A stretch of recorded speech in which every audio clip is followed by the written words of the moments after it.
Hey everyone, it's Carissa Wiley at sprinkledwithglitter.com. Thanks for joining me today.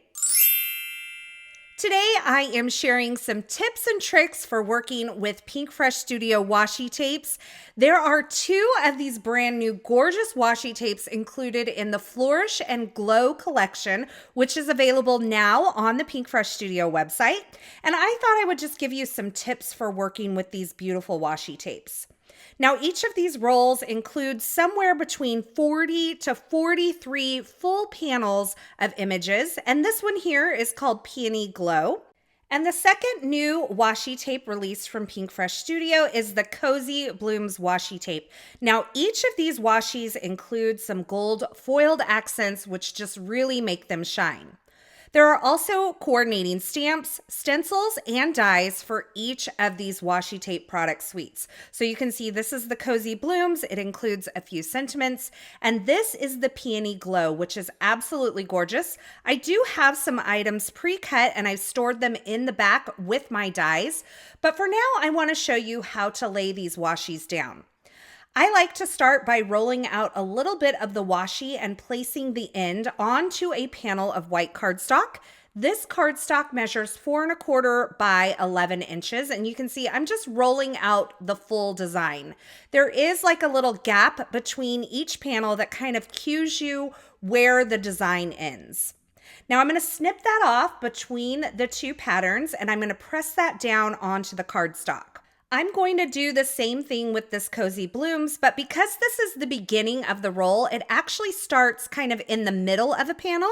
So I'm going to snip off that excess and I'm going to save it because I can die cut that out and use it on another card. And this time I am cutting between the washi tape before I even lay it down onto the cardstock. So both are great. This washi tape has a firm enough adhesive on it that it sticks well to the cardstock once you place it down, but it is forgiving if you get a little bubble as you're placing it onto the cardstock. So you can see I have the Peony Glow there on the left and the Cozy Blooms on the right. Now, another thing I love to do with these washis is I love to put them onto vellum.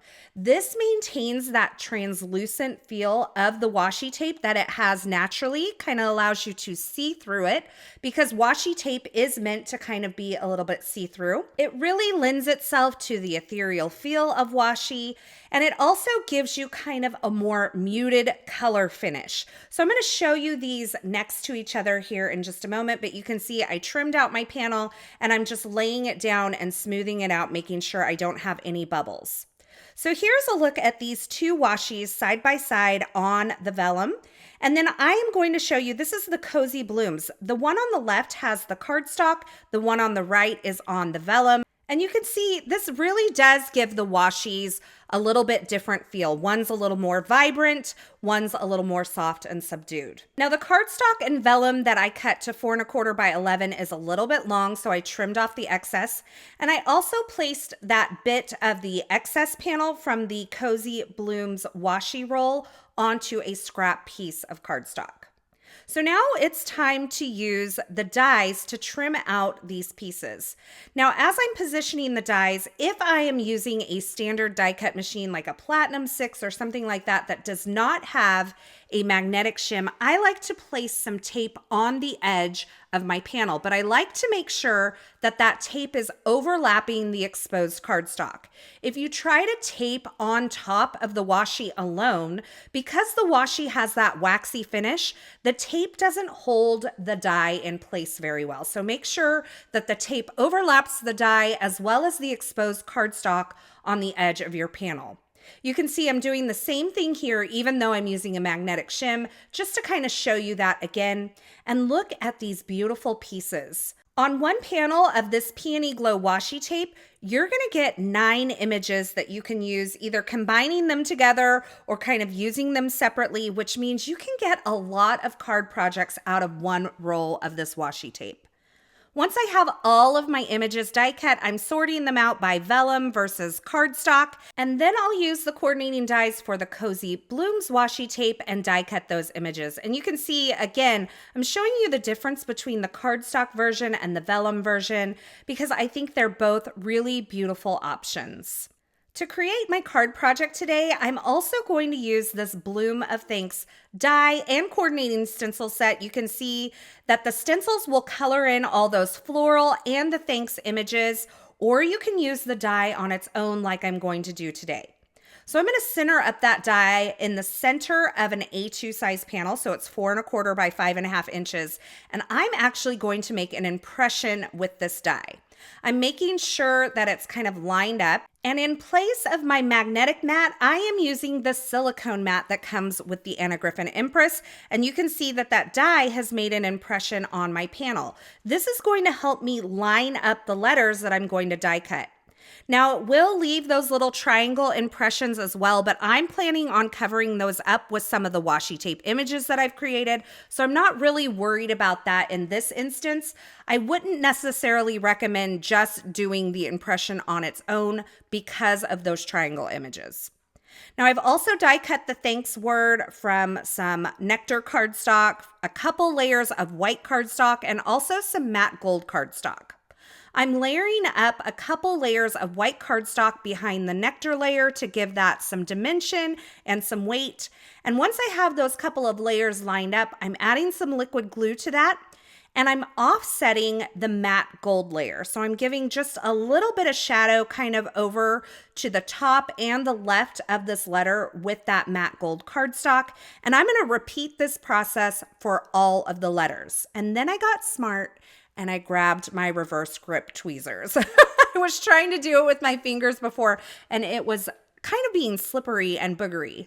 So now that I have my letters created, I'm taking the Peony Glow washi elements, and I'm positioning them all around that impression on my card front.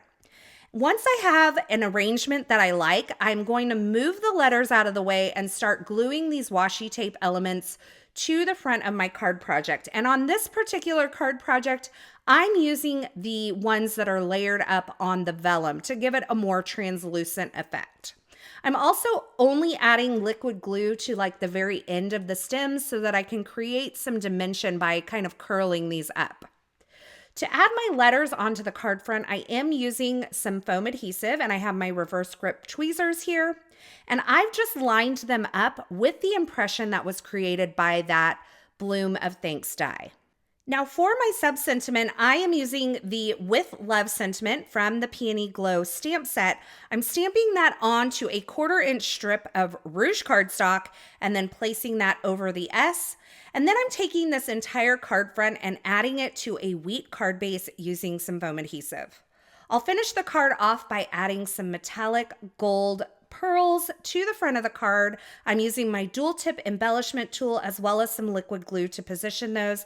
And that finishes off my card today, featuring the brand new Peony Glow washi tape and the Bloom of Thanks dies, all brand new from Pinkfresh Studio. And one thing I haven't told you yet about this Peony Glow is that it was designed by Kinnery.